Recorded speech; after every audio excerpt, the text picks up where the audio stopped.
Octopath Traveler is a JRPG on the Nintendo Switch developed by Square Enix and Acquire that became one of the fastest selling games on the console.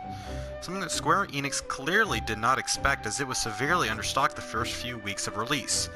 I thankfully picked one up on my way back from a family reunion and can say without a shadow of a doubt it deserves all of the praise it gets. It's a beautiful return to form for the old school JRPG genre that Square Enix pioneered and pushed to the mainstream. And although it's not perfect, this weird, fantastic game called Octopath Traveler revitalized my love for the classic JRPG genre, and I can't thank it enough. When you start the game for the first time, you are immediately given a choice between one of 8 characters. The Priestess, Ophelia Clement, the Scholar, Cyrus Albright, the Merchant, Tressa, the Warrior, Ulbrich Eisenberg, the Dancer, Primrose Azelhart, the Apothecary, Alphen Greengrass, the Thief, Therion, and the Hunter, Hunnet. The one you choose will be the first you recruit and will be a permanent member of your party until you complete all their chapters.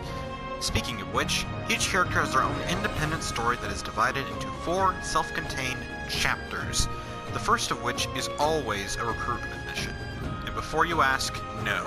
Before I positively praise the sun out of this game, I'm going to fault it for one thing. There are no character interactions at all during each individual chapter. The most you will ever get is these banter scenes, in which, depending on your party, characters will talk to each other depending on what's going on in the story currently. I understand why they did this, as the Switch's pick-up-and-play mentality forces more bite-sized adventures with simplified interactions, so that it's easier to dive back in after a break. But the heart of a JRPG is its characters. Characters shine their best when interacting with other characters. Not to say the characters themselves are bad, or the stories themselves are bad, some are, but this severely limits their potential.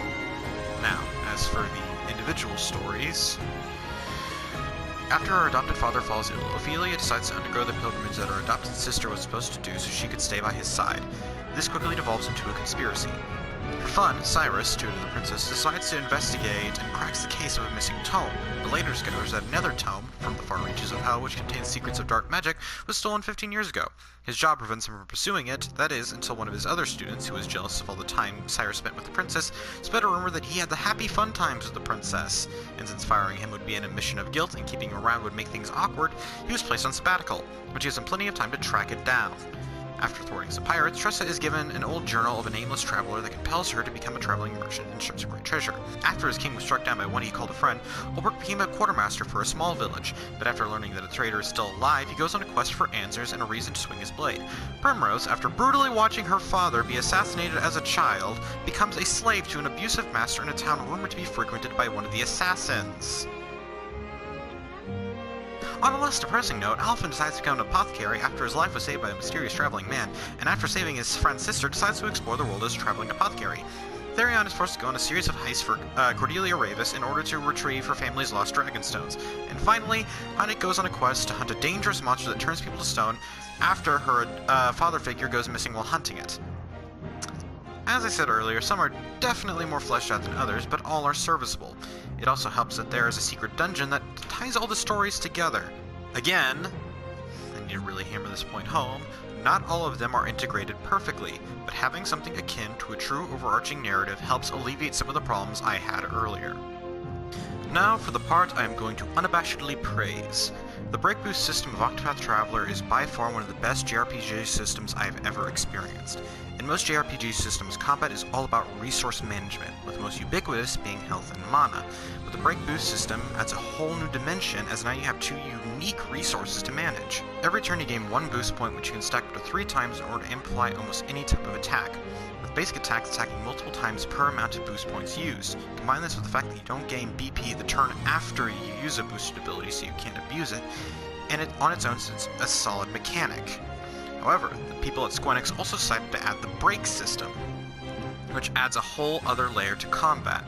When you hit an enemy with an ability it's weak to, the shield meter will go down, and when it hits 0, the enemy is no longer able to attack for 1 turn, and all attacks deal. It's a lot of damage! This interacts with the boost system in a unique way by giving players choice when managing these resources together. Should I blow my boost to prevent this powerful attack, or should I hold on to it so I can deal or massive damage?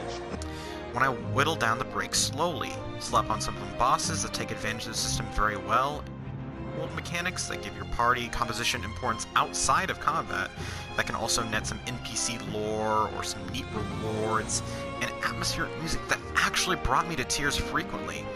Seriously though, Red Dead, you didn't deserve Best Soundtrack at Game Awards. In summation, Octopath Traveler is a sparkling gem amongst the JRPG genre, and although lacking in the narrative sense, it's a masterclass from a gameplay standpoint. It's a fantastic game that can also serve as a very solid foundation on which a potential series could build and improve upon.